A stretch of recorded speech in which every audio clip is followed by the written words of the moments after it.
नमस्कार, आप देख रहे हैं सिटी हलचल न्यूज़, आपकी आवाज़। आज दिनांक 17 जुलाई को नजीबाबाद थाना क्षेत्र के अंतर्गत आने वाले सभी ग्राम प्रधानों, चेयरमैन और संभ्रांत लोगों की एक बैठक थाना कोतवाली नजीबाबाद में संपन्न हुई। बैठक के आरंभ में एसएसआई श्री राजीव चौधरी ने सभी नवनिर्वाचित ग्राम प्रधानों को जीत की बधाई देते हुए उनका अभिवादन किया। नजीबाबाद पुलिस क्षेत्राधिकारी के निर्देश पर आयोजित इस बैठक का उद्देश्य आगामी त्योहारों को देखते हुए क्षेत्र में शांति व्यवस्था बनाए रखना है। आपको बता दें कि 21 जुलाई को ईद उल अजहा का त्यौहार है और सावन माह की भी शुरुआत हो रही है। इसी बात को ध्यान में रखते हुए बैठक में एसएसआई श्री राजीव चौधरी ने उपस्थित सभी ग्राम प्रधानों, चेयरमैन और संभ्रांत लोगों से क्षेत्र में शांति व्यवस्था दुरुस्त बनाने में सहयोग करने की अपील की।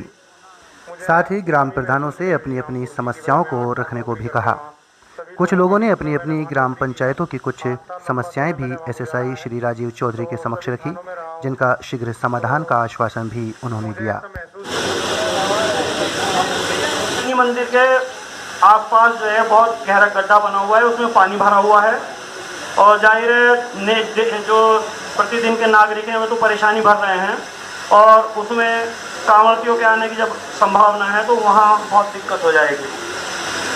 दूसरा विषय है जो अपना मालिन नदी का पुराना पुल है, हरसवाड़ा बाईपास, उस तिराहे पर मैंने अक्सर देखा है शाम को बैरिकेटिंग लगाते हैं सिपाही।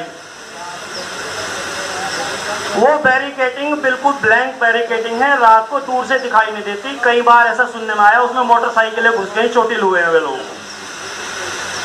उसको बैरिकेटिंग को आज ही समझता हूँ कि आप शायद बदलवा के उसको व्यवस्था नहीं करा देंगे। और वहाँ पर एक दिक्कत, अब चूंकि बारिश का मौसम शुरू हुआ है, वहाँ सिपाहियों के बैठने की कोई जगह नहीं है। उनके लिए अगर वहाँ पर एक छोटा सा बूथ बनवा दिया जाए जैसे बिजोरी तिराहे पर रखा हुआ है, तो वो भी चूंकि रोबोट नहीं है, मनुष्य हैं और बहुत अहम ड्यूटी दे रहे हैं, तो तरीके से पटल पर रखना और उसको फिर निस्तारण करना, ये एक बहुत सूझबूझ का कार्य है। ये हमारी ही व्यवस्था है और पेयजल व्यवस्था आने वाले समय में सबसे बड़ी समस्या बन के आने वाली है। हम रोज़ पानी को नष्ट करते हैं। जिसके यहाँ समरसेबिल लगा है वो चलाता रहता है उसको, क्योंकि नीचे से तो व्यवस्था बन रही है, लेकिन हम उसको कैसे कम हो रहा है, कैसे आने वाली पीढ़ी हमारा इसका सामना करेगी, ये पेयजल के बारे में हमें सोचना चाहिए, समझना चाहिए।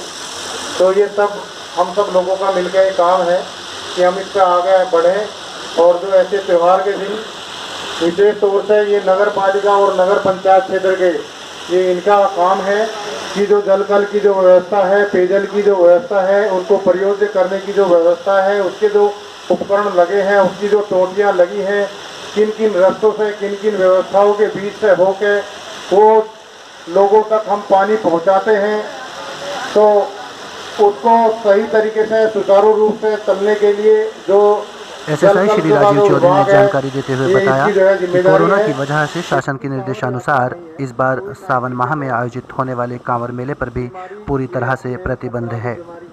उन्होंने बताया कि कोरोना प्रोटोकॉल्स को देखते हुए इस बार बकरीद की नमाज भी सार्वजनिक स्थानों, ईदगाह और मस्जिद में नहीं पढ़ी जाएगी।